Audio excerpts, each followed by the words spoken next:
ہم نے دیکھا کہ بسا اوقات جو بندہ بیمار ہوتا ہے اس کے ساتھ اوپر والے ظلم کرتے ہیں. ظلم کا کیا مطلب؟ کہ اس کو حقیقت نہیں بتاتے کہ بیماری کتنی ہے، تسلی دیتے رہتے ہیں، اور وہ جھوٹی تسلی ہوتی ہے. ابو ٹھیک ہو جائیں گے، امی ٹھیک ہو جائیں گی، اور وہ سمجھتے ہیں کہ ہم بڑا نیکی کا کام کر رہے ہیں. وہ جی بتائیں گے تو ابو کو شوق لگے گا. بھائی شوق تو ان کو لگے گا جب اچانک موت آ جائے گی. یہ بہتر نہیں کہ ان کو پہلے سے انفارم کر دیا جائے کہ جی بیماری خطرناک ہے، زندگی کا پتہ نہیں، ابو کلمہ پڑھ لیں، ابو تیاری کر لیں. اوپر والے ظلم کرتے ہیں بندے کے ساتھ. چنانچہ ایک مرتبہ میں اپنا واقعہ آپ کو سناتا ہوں. ایک صاحب تھے جو سیکٹری لیول کے تھے، بہت لکھے پڑھے اور بڑی ان کی تنخواہ اور گاڑیاں اور ٹیلنٹڈ انسان. ان کی ریٹائرمنٹ ہوئی تو وہ بیمار ہوئے تو ہاسپٹل میں تھے. گھر آئے تو ہم ان کی تباہ پرسی کے لیے حاضر ہوئے.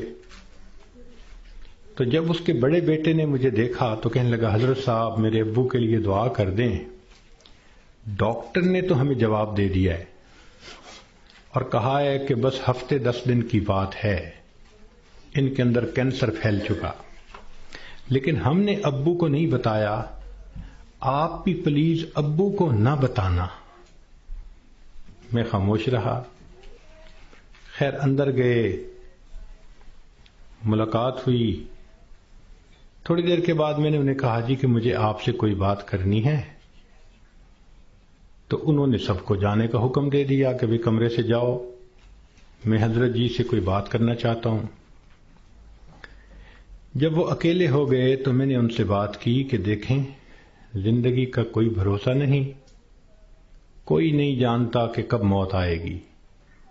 کیا پتا میری موت پہلے آئے، کیا پتا آپ کی موت پہلے آئے.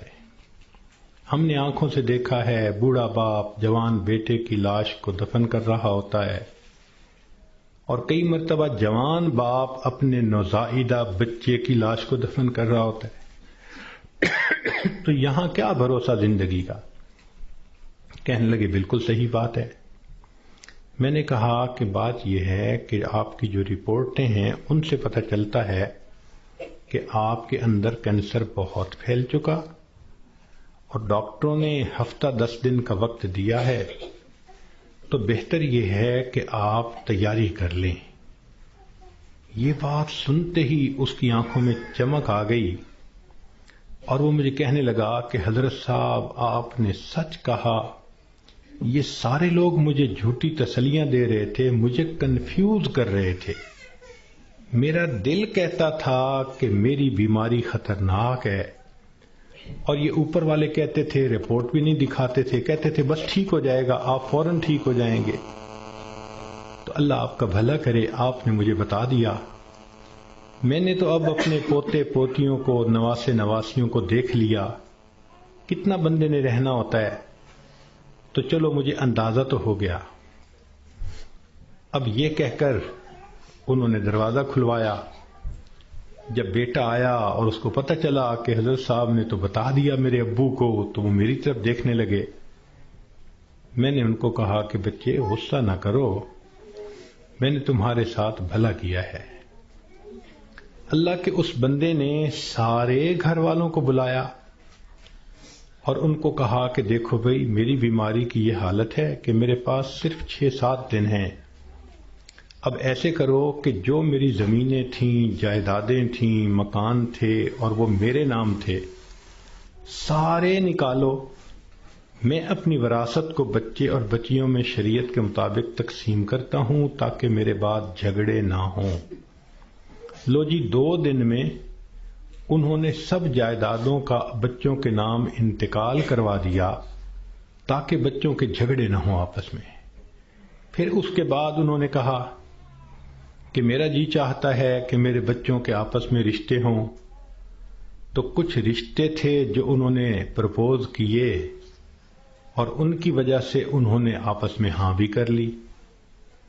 پھر تیسرا کام انہوں نے یہ کیا کہ کچھ رشتہ داروں کی آپس میں ناراضگیاں تھیں، ان کو بلایا اور کہا کہ دیکھو بھائی، میں مہمان ہوں، میرے دل کی تمنا ہے کہ میں تمہیں آپس میں ایک دوسرے سے سلو کرتا ہوا دیکھوں۔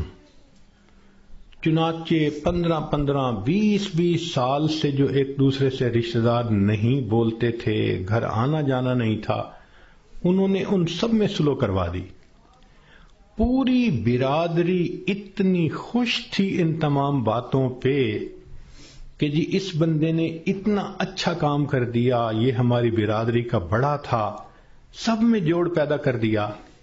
پھر اللہ کی شان، ایک ہفتے کے بعد اس کو موت آ گئی۔ اب اس کا بیٹا جب کبھی ملتا ہے کہتا ہے حضرت جو احسان آپ نے ہم پہ کیا ہم اس کا بدلہ نہیں چکا سکتے۔ تو کیا ضرورت ہے بیمار آدمی سے چھپانے کی جب کہ اس کی بیماری اتنی خطرناک سٹیج تک پہنچ چکی ہو؟ ہم مسلمان ہیں، یقین ہے کہ ہم نے جانا ہے، تو اس بندے کو غفلت میں موت آئی اور وہ کلمہ بھی نہ پڑھ سکا تو پھر اس کو دکھ ہوگا نا، بتانے سے تو دکھ نہیں ہوتا۔ تو اس لیے شریعت نے کہا کہ جب کسی کو موت آنے لگے تو اس کو کلمے کی تلقین کیا کرو۔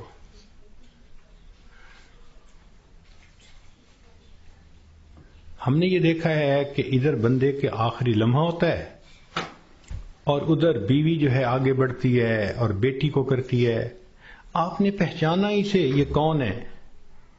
یہ دیکھو یہ تسنیم آئی ہے، یہ دیکھو یہ پروین آئی ہے۔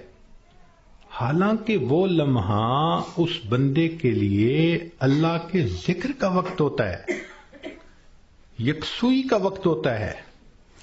تو یہ مسئلہ سمجھ لیں کہ جب کسی مریض یا مریضہ کو دیکھیں کہ اب آخری لمحے ہیں، مت تعارف کریں اور کروائیں۔ ساری زندگی اس کو تعارف ہوتا رہا، اب تو رب سے تعارف ہونے کا وقت ہے۔